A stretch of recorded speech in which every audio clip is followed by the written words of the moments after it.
I had a conversation with a couple a few days ago, and the main question they asked me was if it was possible to come to Kazakhstan, and also, if yes, how to go about it.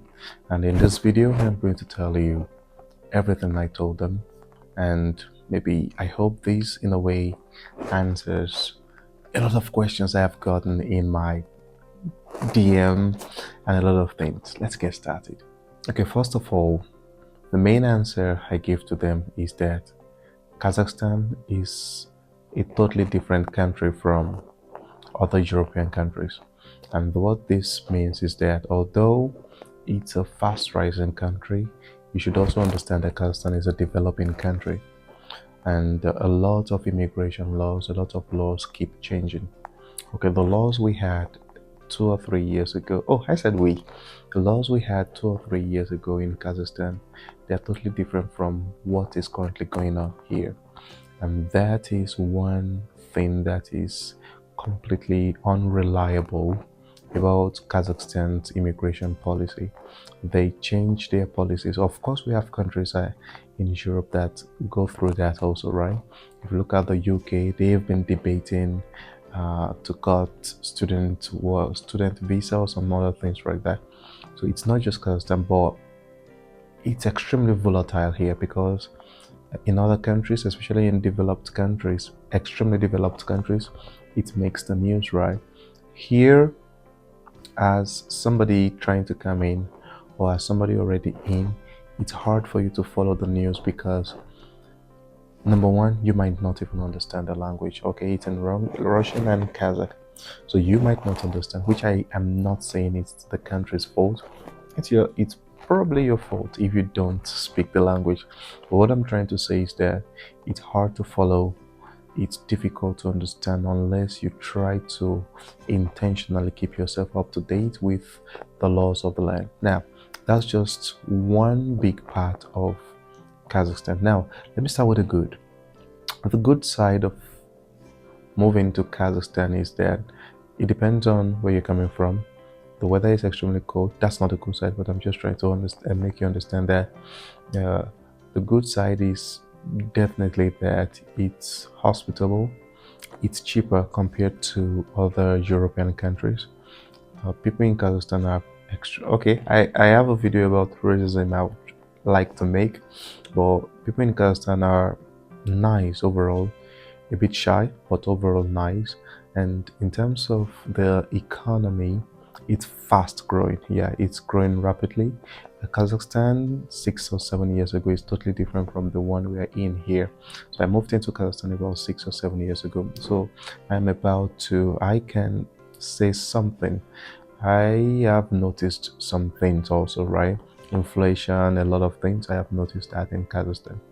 But one thing is for sure, the climate is changing, everything is improving, and overall, it's a good place to live if you don't think about the climate. The climate is one crazy thing. I have made some videos about that. I'd like you to watch it. Now, talking about coming to Kazakhstan, there are two sets of people, or let me say, of immigrants moving into Kazakhstan. Number one, people, of course, looking for jobs, right? And number two, people that are here for education. Now, Kazakhstan's immigration policy is good for a part, or let me say, a side of those people, whereas it's extremely bad for the other side. What do I mean? I have experienced both sides. I came in as a master's student, and after finishing my master's, the goal was to get a job and, with my certificate, get it rolling. But one thing I discovered was the fact that there were a lot of red tapes. There were a lot of red tapes involved in trying to get me settled here, which was extremely difficult. That's the first thing. And let me keep it that way. Now, people coming into Kazakhstan, a lot of people come in through education route, which is the easiest. So you come in, and when you come into Kazakhstan, you study. There are amazing universities in Kazakhstan you can study. We have Nazarbayev Astana IT University, Eurasia University, um, and Narikbayeva University. We have some interesting universities in Kazakhstan to study in. But the thing is that when you come in as a student, a lot of people I know that came in as a student are they in a way view Kazakhstan as a point of transit. Okay, they come in, they study in the English language, but because when you're out of the university student system, these university systems allow you to study in the English language.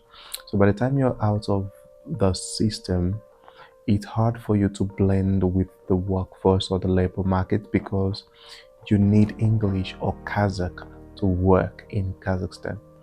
So I have seen a lot of people go into the university system and extremely comfortable because of course they didn't need, or at the time they didn't need to learn Russian or Kazakh while studying. But once they're out in search for jobs, it kind of is difficult. And what happens at the end of the day is that they look for ways out, well, to go to other European countries, or even, yeah, do you understand that? It has happened a lot, and the main saving grace I had at the time was before schools were open to studying or let me say educating foreigners in the English language. I was in at the time where you had to learn Russian to study. So I was under this intensive Russian language education. And I did that for months before I started, just like this pretty great thing we do in Nigeria, or let me say African countries, if you're an African watching this. So I was able to learn Russian as quickly as possible, and I kept on learning even as a university student during my master's program. So that kind of helped me settle a bit into the workforce. So the main route here is university. Then if you're lucky, you get a job because you actually need the language to blend well. You can blend. We have a lot of people working after that they don't even understand Russian, but most of us doing that are probably into teaching and some other things. I'm talking about Africans, basically Nigerians. If you come from an English-speaking country, that's what I'm talking about. Now, that's there. We have the second set of people. So like I said, before jumping to the second set of people, one clear path for education is you come in, you get educated, you're lucky you get a job, then you stay till God knows when. Good luck. And that's it. Most people on this route, a lot of people using this route actually eventually leave at the end of the day. Now, the second route is work, which I am not really conversant with since I came in through education. I have seen people coming through work visas, and one major thing is that I think they get companies to employ them and invite them into Kazakhstan. Yeah, it's kind of hard for you to just leave and try to get into Kazakhstan for one major reason. Kazakhstan does not have an embassy in Nigeria or a lot of African countries. I think they have embassies in Egypt, Ethiopia. Those are the two major ones, and Russia, Iran. So it's hard to just pack your bags and try to process Kazakhstan visa if you don't have an invite. And there are some people doing that. Like there are some companies you can get when you apply to them and you fit their job description, they definitely will employ you and bring you in, especially for teachers. But the thing is that it is hard to get people to do that. So that's why in most situations, people that come into Kazakhstan usually come through the education route. They study, and when you're done, you get jobs. That is it, if you are open to doing that. But overall, these are some of the overall, I have talked about the route. I've talked about how to get in a way, but it still goes to say that you should be extremely careful. Yeah, this might be a bit negative coming from me, but the reason I am saying this is that over the past 10 years, there hasn't been a solidified route to naturalization in Kazakhstan. So I have seen, I have experienced a lot of things where I have been in Kazakhstan for 6 years, and a lot of people, even in my shoe, only get to renew every year because there's no specific route, there's no specific law that says that if you stay for this long, you become a resident. There was a time it was 6 years or 5 years, and I saw a lot of people attempt to get residency even after 5 or 6 years, and they got rejected based on some flimsy excuses like there are a lot of people in the city or something like that. So just like I said about the volatility of the immigration policy, so this is one major reason why people try to run away or or let's say move to another country that has a definite path to residence. Okay, and I have seen a lot of people that they they are so sure they've been here doing everything according to the books, and they are my mentors, of course. And I see a lot of people around us that when they apply, they get rejected just because of um, the volatile environment. Okay, there's there's no thing per se that says, okay, you've done everything right, take it. No, they can decide. It's still a 50-50 thing if they decide to reject you, and that's just it. I think the one I experienced 3 years ago, I think, was applying for visa.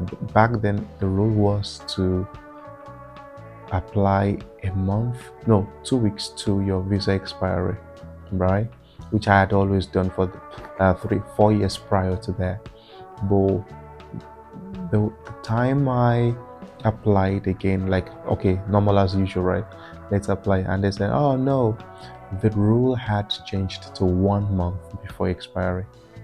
And in that situation, you had I had to pay a fine. You understand that? So these are situations people encounter. I have had somebody that just had to leave the country because he applied, he was rejected, and he left as quickly as possible so as not to overstay. So the volatility is the main problem in Kazakhstan.